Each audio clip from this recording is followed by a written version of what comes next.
Welcome to Reaching Out. I'm Gregory Floyd, President Local 237 Teamsters.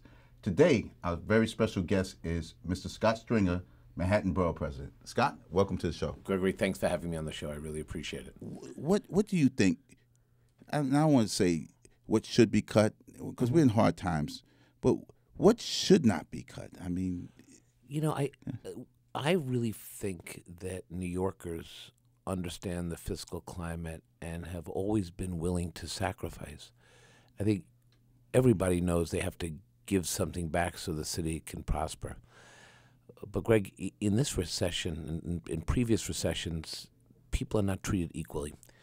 And I think the people who are most vulnerable to cuts are the very people who we want to cut from first. So we go after children who use the Metro cards. Yes. My office collected 17,000 signatures to say, why are you putting a tax on working families? That's $1,000 extra parents have to pay if that were to happen. And, you know, those Metro cards are like our yellow school bus for suburban people. Our kids need to get on the trains, and parents can't afford it. And we should have free transportation to school where they're doing good work, getting educated. I think that's wrong. I also think it's wrong to go after people who are who are struggling, who rely on the safety net. It just makes no economic sense to go after the most vulnerable when we really should have a long-range economic plan. The other thing is people are so willing to say, cut this, cut that. We have to figure out how to raise revenue in these tough times. And I think that the biggest mistake Albany ever made back in 1999 was doing away with that commuter tax. I voted against it when I was in the Assembly. I thought it was insane. Yes. Here's money that comes in, $500 million a year, that we can dedicate to transportation. We could dedicate it to health services, affordable housing, NYCHA developments, whatever we would want to do with this money. The city's lost billions of dollars, and we've never recovered from that one Albany mistake. We, the unions, we would be willing to come and work with elected officials, but it seems the spirit that if you come forward with an idea, they want to place the whole entire crisis on your back. Forget what Wall Street did.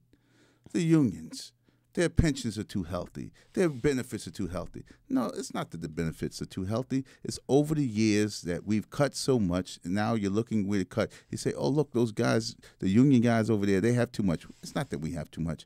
We understood a long time ago. We took less in wages. We maintained our benefits. And let me say, health coverage should not be going up 39% a year. Well, I think that's the big, that's what I think is so unfortunate.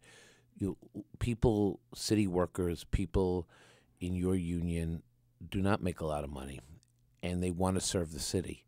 So you go into government really for the right reason.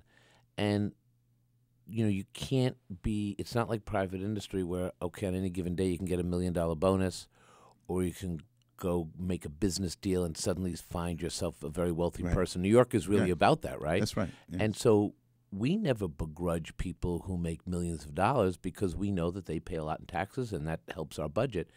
But I don't think we should begrudge people who never decided that they would enter their profession to become rich. But they did have an expectation that at the end of their retirement years, they would be able to pay the rent, send their children to school, and live a life. And be able to go to the doctor. And go to the doctor and not feel that you're one step away from homelessness. So I don't think the answer is to simply go after unions. The answer is to bring the unions and everybody to the table and figure out how we're going to get out of this as a family, as a New York family. There was a recent announcement about NYCHA, and now the developments are being funded better than they were yesterday.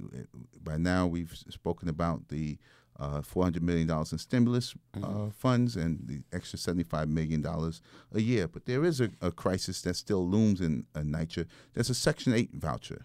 Can you speak about it? Sure. And I want to just say to you on a personal level, you know, that stimulus money and that funding doesn't happen unless you have a strong union and strong union leadership that can navigate the politics and the priorities, and I think you've done that in an exceptional way. Thank you. Under your Appreciate hearing that from you, Scott. Under your leadership, the proof is in the money, and you've worked on a federal, state, and city level to fight for affordable housing and for the poorest people in the city, and the people in your union take it very seriously. So I thank you for that. Thank you. I do think we've got some way to go, however. I do think that we're missing now some 10,000 vouchers, people Yes. who have these vouchers that could lead to an affordable housing apartment. NYCHA promised them, gave them out. Yes. I thought there were some 3,000 vouchers. Now we hear there could be up to 10,000. And nobody's speaking out and talking about that. Public safety is a subject that I know you have been speaking out about more lately. Can you tell us your concerns on public safety? I am very concerned, as somebody who grew up in New York City in the 70s, that we don't go back to the days where people felt just fear in the subway system and our streets. And it is concerning to me that the murder rate is now up 22%, gun violence is up, rape categories is up.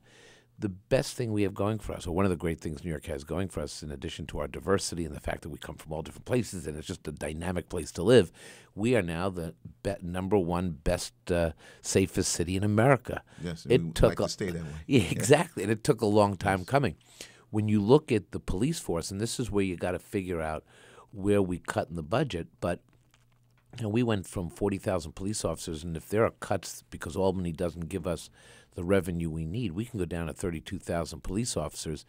That is roughly the same amount of cops we had in 1990 when we were trying to deal with 2,000 murders a year. So we've got to start paying a little attention to police. The other thing is the police force today is doing a whole lot of different things it didn't have to do 20 years ago.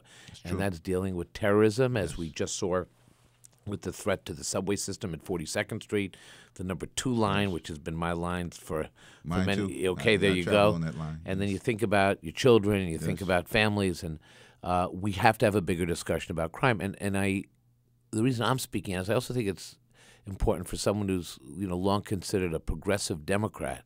I don't think we should suddenly look at safety and take it off the table because it's not something that we talk about. Yes. And I did want to speak out on this issue, and we're going to keep raising it. You have your finger on the pulse. This has been Reaching Out with Scott Stringer, Borough President. I'm Gregory Floyd. Thank you very much.